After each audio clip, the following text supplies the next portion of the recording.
Hi, my name is Pat Newcomb, Director of Benchmark Research at Fuse, and welcome to our podcast on the 2015 National Accounts Benchmark Roadmap. Today, we're going to take a closer look at 5 key metrics to benchmark your national accounts function. I'll focus specifically on staffing, compensation, time allocation, platform selection, and how firms are measuring success. The first metric focuses on the staffing levels within national accounts. The role of the National Accounts Group is becoming increasingly important as advisors and broker-dealers place more emphasis on centrally managed portfolios and recommended lists. The typical National Accounts Group has 6 team members, with large firms totaling 14, mid-sized firms 6, and small firms 3. Fuse's survey data shows that over 60% of national accounts teams plan to add new staff members in 2015, with a heavy emphasis on the junior national accounts role. Now let's take a look at compensation by role. As broker-dealers continue to drive up the cost of distribution at managers, it's important for national account leaders to monitor their total budgets, and compensation represents a sizable chunk of those budgets.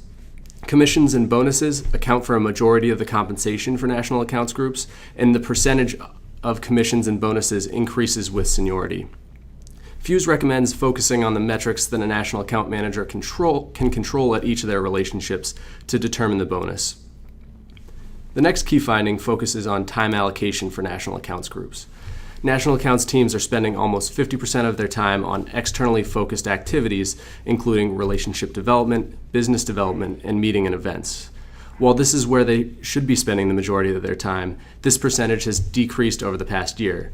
Instead, they're spending more time covering research groups and conducting internal meetings. We suggest employing junior national account managers to act in a support role or a due diligence analyst to strictly focus on research groups in order to free up senior national account managers' time. For our next key takeaway, let's take a look at the selection criteria that managers use when identifying new platform relationships. With limited resources and countless distribution partners to choose from, managers really need to carefully evaluate which distributors they're going to cover and at what level.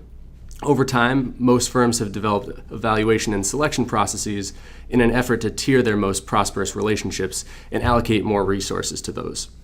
In particular, 90% of firms list access provided to platform decision makers and gross sales potential as the top 2 factors when selecting platforms. We believe that firms should really look beyond these factors and evaluate the overall profitability at each relationship. The last slide takes a look at measuring national accounts performance.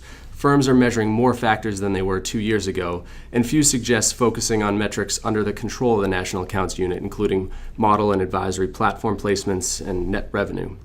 With now more than 95% of asset managers rank funds added to model portfolios and advisory platform placements as top criteria in measuring success of their national accounts group. Thank you for taking the time to join us today to review our 2015 National Accounts Benchmark Roadmap. Once again, I'm Pat Newcomb with Fuse Research. Please feel free to reach out to us if you have any questions.